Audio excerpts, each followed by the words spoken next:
Je me souviens, quand on passe en 2020, on dit allez, c'était les anecdotes des cartes de vote, tout le monde disait allez,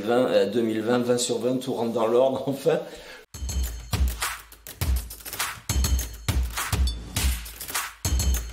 2020 a débuté par 9 semaines de grève avec une hyper sollicitation des confrères, de la presse, des tribunaux, où on était tous en effervescence avec des salles de conférence remplies, jusqu'à une semaine après la fin de cette effervescence, un confinement total où je me suis retrouvé seul dans les rues de Toulouse pour regagner l'ordre, seul à l'ordre pour gérer ce que l'on devait gérer à cette époque avec les incertitudes et les ignorances qui étaient celles de l'époque, et de restituer à tous mes confrères qui m'avaient porté pendant ces 9 semaines tout ce que je pouvais à mon tour leur apporter pendant les 8 semaines que l'on a subi les uns et les autres pour qu'ils puissent passer le cap et maintenir leur activité et surtout avoir une reprise d'activité au terme du confinement. J'étais dans ces locaux, et alors, au titre des anecdotes, c'est vraiment ça, c'est que j'étais seul dans les locaux, je marchais dans les locaux, il y avait personne, je dictais, j'allais partout,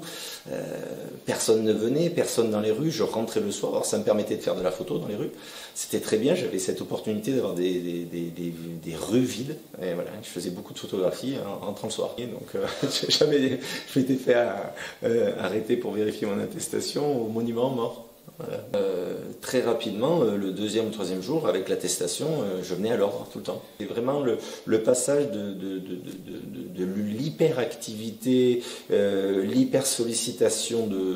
des confrères pendant les assemblées générales et pendant les grèves, et de tout d'ailleurs, de la presse, de la préfecture, du tribunal, et ensuite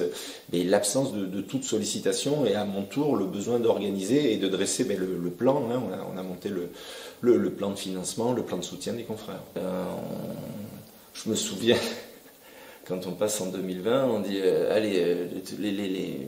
c'était les anecdotes des cartes de vote, tout le monde disait allez,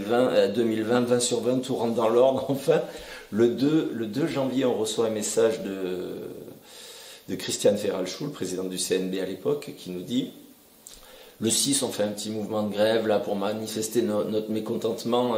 contre les mouvements de retraite. D'accord. Le 6, donc on sait que ça a duré 9 semaines, et au bout de la 4e ou 5e semaine, tout le monde disait il faut trouver un moyen d'en sortir. Et ouais, ça a été le confinement en effet.